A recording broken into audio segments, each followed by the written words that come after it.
Asylum for the Insane, A History of the Kalamazoo State Hospital, presented by Dr. William Decker, Distinguished Life Fellow of the American Psychiatric Association.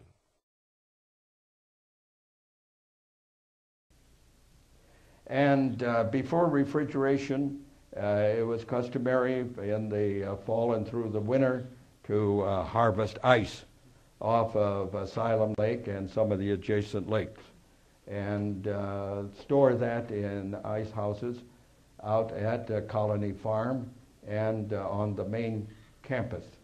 It was interesting that one year the temperature was rather mild during the winter, and the lakes here in this area did freeze sufficiently to get ice sufficient to supply the needs of the asylum, so they imported it from up north, brought it to the asylum from up north.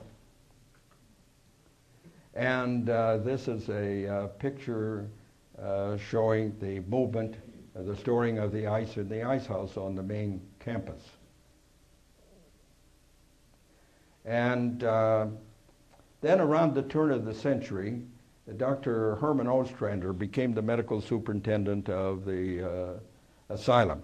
The name asylum remained in vogue until 1906, when it was replaced with the term Kalamazoo State Hospital. And Dr. Ostrander said, well, these farms are well and good, but you know, Brook Farm is 3 miles north of the main campus, and Colony Farm is 3 miles south, and it's very difficult to communicate and provide the supplies from the main campus to these two places. And in addition, we try to share equipment, farming equipment, and it's just too awkward. So we're not going to build any more cottages on farmland. We're going to build them on the grounds of the main campus. So they started to build cottages there, and this is one of the first. This was Potter, known as Potter Cottage. It was a cottage to house female patients, and it was referred to as a cottage or a hospital. At that time, of course, there had been considerable amount of research done in the field of mental illness, and some therapeutic methods were introduced, and you'll see one of those in just a moment. And this was Fletcher Building, which was built in 1897, and Fletcher was built to house infirm patients. Remember that in those days there was very little specific treatment available for the treatment of the mentally ill, and once they were admitted to the hospital, not many left. So that as the patients aged, the number of aged patients at the hospital gradually increased.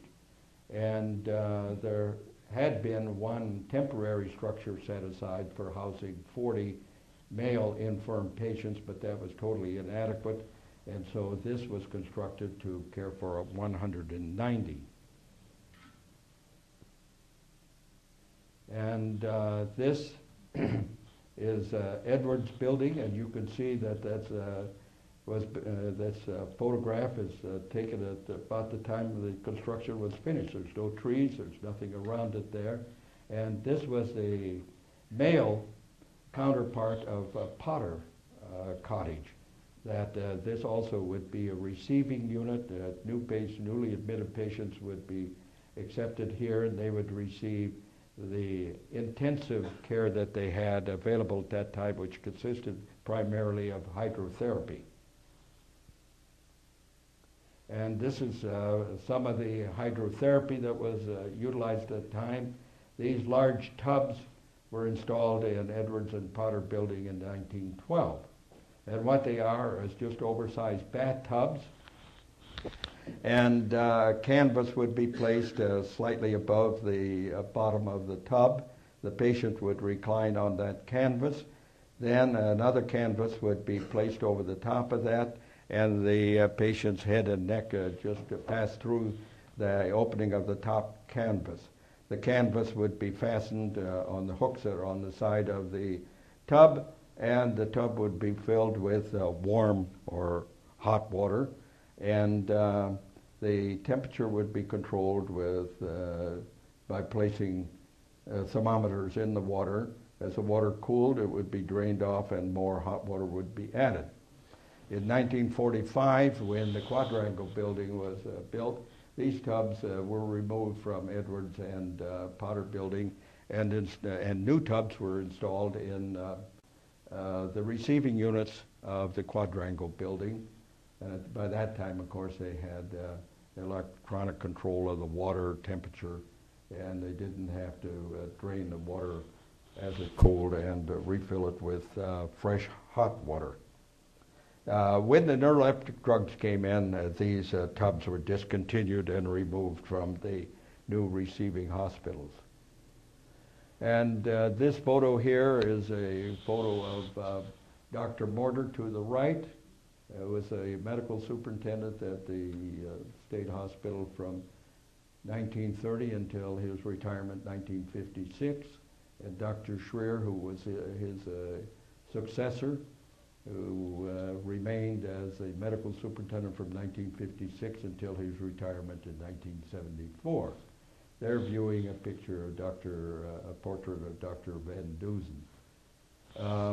Dr. Mortar had a long reign at the hospital. He started in 1914 and continued, as I said, until his retirement in 1956. Well, that concludes the slideshow. And as I indicated, I made it purposely brief because we have a lot of ground to cover. We have set up a large number of exhibits for you back there. The books are available here for your purchase, and I'd be glad to autograph those for you. But please take advantage of the exhibits back there. And let me assure you that that's only a minuscule portion of the ones that I have available to myself. I couldn't bring them all up here. In regard to photos, this is only a minuscule part of the ones that I also have available. I have probably 350, 400 available, but couldn't put them all on the slideshow for tonight. Thank you all for coming.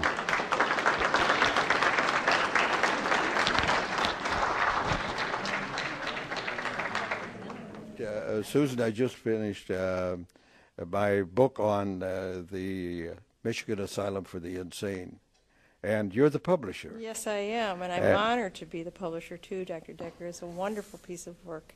Very unique also, I must say, very comprehensive. Well, I have to say, Susan, that it was my pleasure in writing this because and hopefully getting it published because of your enthusiasm when I met you for the first time in Traverse City. Yes. And you may recall that when I met you, that you indicated that you'd like to have that book by the first of the year. That's right. We were ready to roll with it because I knew that there was intense interest in the history of this state hospital, as there are many of the other state hospitals around in Michigan. And so you seem to have the material prepared, and so it wouldn't be too difficult to collect all the information and the photos that we needed to have in the book. And so we met the deadline. We really squeaked into this one, I think, because at the signing we were with the books within maybe 4 hours of the signing. The books were from the printers, so they are fresh, and it was a wonderful, wonderful evening tonight at the library for Dr. Decker's first signing. And surprisingly, we had an audience here of probably 150 people. The chairs were set up, they were all filled, and then there were people lined along the back wall and the side walls. Mm-hmm. We were totally gratified with the turnout. That's right, and I think we could have gone on and on because we only really touched the history of the hospital, don't you think?